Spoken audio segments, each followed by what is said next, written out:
ಮಹಿಳಾ ಅಧಿಕಾರಿಯ ಮೇಲೆ ಶಾಸಕ ಸಂಗಮೇಶ ಪುತ್ರನ ದರ್ಪಕ್ಕೆ ಸಂಬಂಧಪಟ್ಟ ಹಾಗೆ ಬಿಜೆಪಿ ಈಗ ಸಮರ ಸಾರಿದೆ. ಭದ್ರಾವತಿಯಲ್ಲಿ ಬಿಜೆಪಿ ಕಾರ್ಯಕರ್ತರಿಂದ ಪ್ರತಿಭಟನೆ ಆಗ್ತಾ ಇದೆ. ಭದ್ರಾವತಿಯ ಅಕ್ರಮ ದಂಧೆಗಳಿಗೆ ಶಾಸಕರ ಪುತ್ರನೇ ಕಾರಣ ಅಂತ ಕಾರ್ಯಕರ್ತರು ಆರೋಪ ಮಾಡಿದ್ದಾರೆ. ಶಾಸಕರ ಪುತ್ರನ ವಿರುದ್ಧ ಕ್ರಮ ಆಗಲೇಬೇಕು ಅಂತ ಬಿಜೆಪಿ ಕಾರ್ಯಕರ್ತರು ಪ್ರತಿಭಟನೆಗಿಳಿದಿದ್ದಾರೆ. ಸಂಗಮೇಶ್ ಮಗ ಬಸವೇಶ್ ಈತನನ್ನ ಬಂಧಿಸಲೇಬೇಕು ಅಂತ ಕೇಸರಿ ನಾಯಕರು ಒತ್ತಾಯಿಸ್ತಾ ಇದ್ದಾರೆ. ಪ್ರತಿಭಟನೆಯ ದೃಶ್ಯವನ್ನ ನೀವು ನೋಡ್ತಾ ಇದ್ದೀರಿ. ಭದ್ರಾವತಿ ಗೂಂಡಾ ರಾಜ್ಯ ಆಗ್ತಾ ಇದೆ. ಯಾರಿಗೂ ಇಲ್ಲಿ ರಕ್ಷಣೆ ಇಲ್ಲ. ಅಂತಂದ್ರೆ ನಾನು ಈ ಶಬ್ದ ಟಿಕಾ ಮುಚ್ಕೊಂಡು ನಾನು ಅಲ್ಲಿ ಕಳಿಸ್ತಾ ಇದ್ದೀನಿ, ಅವ್ರ ಕೆಲಸ ಮಾಡ್ಕೊಡು ಅಂತ ಹೇಳ್ತಾರಲ್ಲ, ಅವ್ರ ಅಪ್ಪ ಸಂಬಳ ಕೊಡ್ತಾನೇನ್ರಿ? ಅವ್ರ ಅಪ್ಪ ಸಂಬಳ ಕೊಡ್ತಾನ? ನಿಮ್ಮ ಅಪ್ಪ ಅಮ್ಮ ಓದಿಸಿ ನಿಮ್ಮನ್ನು ವಿದ್ಯಾವಂತರನ್ನ ಮಾಡಿ IAS IPS ಮಾಡಿದ್ರೆ ಆ ಅಧಿಕಾರಿಗೆ ನಾನು ಸುಳ್ಳು ಹೇಳ್ತಾ ಇಲ್ಲ, ಆ ಅಧಿಕಾರಿಗೆ ಗೃಹ ಸಚಿವರಿಂದ ಫೋನ್ ಮಾಡಿಸ್ತಾರೆ.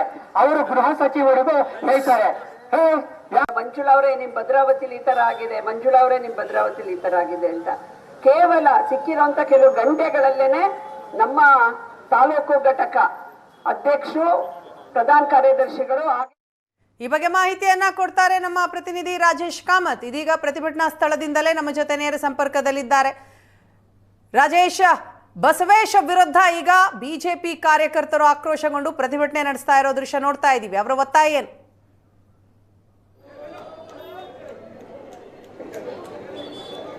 ವೀಣಾ, ಏನು ಭದ್ರಾವತಿ ರಿಪಬ್ಲಿಕ್ ಆಗ್ತಾ ಇದೆ ಅಂತ ಹೇಳಿ ಬಿಜೆಪಿ ರಾಜ್ಯ ಮಹಿಳಾ ಮೋರ್ಚಾದ ರಾಜ್ಯಾಧ್ಯಕ್ಷೆ ಮಂಜುಳಾ ಅವರ ನೇತೃತ್ವದಲ್ಲಿ ಭದ್ರಾವತಿಯ ಮಂಡಳ ಏನಿದೆ, ಬಿಜೆಪಿ ಮಂಡಳ ಬೃಹತ್ ಪ್ರತಿಭಟನೆಯನ್ನು ನಡೆಸ್ತಾ ಇದೆ. ಭದ್ರಾವತಿ ತಾಲೂಕು ಪ್ರತಿಭಟನೆ ನಡೀತಿರ್ತಕ್ಕಂಥ ದೃಶ್ಯವನ್ನು ಈಗ ನೀವು ನೋಡ್ತಾ ಇರ್ಬೋದು. ನನ್ನ ಹಿಂದೆ ಕಾಣಿಸ್ತಾ ಇರ್ತಕ್ಕಂಥದ್ದು ಸಾಕಷ್ಟು ಸಂಖ್ಯೆಯಲ್ಲಿ ಭದ್ರಾವತಿಯ ನಾಗರಿಕರು ಹಾಗೂ ಬಿಜೆಪಿ ಕಾರ್ಯಕರ್ತರು ಈ ಒಂದು ಪ್ರತಿಭಟನೆಯಲ್ಲಿ ತೊಡಗಿರ್ತಕ್ಕಂಥದ್ದು. ಇವ್ರದ್ದೆಲ್ಲರದು ಆಗ್ರಹ ಒಂದೇ, ಈ ಸಂಗಮೇಶ್ ಪುತ್ರ ಏನು ಮಹಿಳಾ ಅಧಿಕಾರಿಯ ವಿರುದ್ಧ ಏನು ಅವಹೇಳನ ಮಾಡಿದ್ದಾನೆ, ದೌರ್ಜನ್ಯ ಎಸಗಿದ್ದಾರೆ, ಅವರ ವಿರುದ್ಧ FIR ದಾಖಲು ಮಾಡಬೇಕು ಹಾಗೂ ಶಾಸಕರು ತಮ್ಮ ಸ್ಥಾನಕ್ಕೆ ರಾಜೀನಾಮೆ ಕೊಡಬೇಕು ಅಂತೇಳಿ ಸಾಕಷ್ಟು ಆಕ್ರೋಶ ಭರಿತರಾಗಿ ಇಲ್ಲಿ ಪ್ರತಿಭಟನೆಯನ್ನು ನಡೆಸ್ತಾ ಇದ್ದಾರೆ. ಪ್ರತಿಭಟನೆ ಹಿನ್ನೆಲೆಯಲ್ಲಿ ಬಿಗಿ ಪೊಲೀಸ್ ಬಂದೋಬಸ್ತನ್ನು ಕೂಡ ಮಾಡಿದ್ದಾರೆ. ಭದ್ರಾವತಿಯಲ್ಲಿ ಇದೇ ಮೊದಲ ಇಲ್ಲಿ ನಡೀತಾ ಇರ್ತಕ್ಕಂಥ ಸಾಕಷ್ಟು ಆಕ್ರೋಶ ಭರಿತರಾಗಿ ಪ್ರತಿಯೊಬ್ಬರು ಮಾತಾಡ್ತಕ್ಕಂತಹ ದೃಶ್ಯಗಳನ್ನು ಕೂಡ ಮಾತಾಡ್ತಕ್ಕಂತಹ ದೃಶ್ಯಗಳನ್ನು ಕೂಡ ನೋಡಿದಿರಿ. ಈಗಾಗಲೇ ಬಿಜೆಪಿ ಮಂಡಳದ ಧರ್ಮಪ್ರಸಾದ್ ಕೂಡ ಸಾಕಷ್ಟು ಆಕ್ರೋಶ ಭರಿತರಾಗಿ ಮಾತನಾಡಿದ್ರು. ಭದ್ರಾವತಿಯಲ್ಲಿ ಈ ರೀತಿ ಅವಾಚ್ಯ ಶಬ್ದಗಳನ್ನು ಬಳಸಿದ್ದನ್ನು ಕೂಡ ಮಾತನಾಡಿದ್ರು. ಈ ಬಗ್ಗೆ ನಮಗೆ ಪ್ರತಿಕ್ರಿಯೆಯನ್ನು ಕೊಡಲಿಕ್ಕೆ ಇಲ್ಲಿ ಕೆಲವು ಮುಖಂಡರು ಕೂಡ ಇದ್ದಾರೆ. ಮಂಗೋಟೆ ರುದ್ರೇಶ್ ಅಂತ ಹೇಳಿ ವಿಧಾನಸಭಾ ಚುನಾವಣೆಯಲ್ಲಿ ಬಿಜೆಪಿ ಅಭ್ಯರ್ಥಿಯಾಗಿ ಸ್ಪರ್ಧಿಸಿದ್ರು. ಕರ್ನಾಟಕ ರಾಜ್ಯದ ಭದ್ರಾವತಿ ಅಂತ ಒಳ್ಳೆ ಊರ್ನ ಗಿಟ್ಟ ಅವ್ರ ಪಕ್ಕ ಮಾಡಿದ್ದಾರೆ.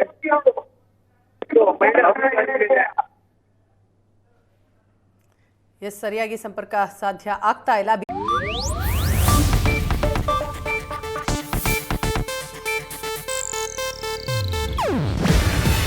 ಇದು ಏಷ್ಯಾನೆಟ್ ನ್ಯೂಸ್ ನೆಟ್ವರ್ಕ್ ಪ್ರಸ್ತುತಿ. ನೀವು ನೋಡ್ತಿದ್ದೀರಾ ಏಷ್ಯಾನೆಟ್ ಸುವರ್ಣ ನ್ಯೂಸ್.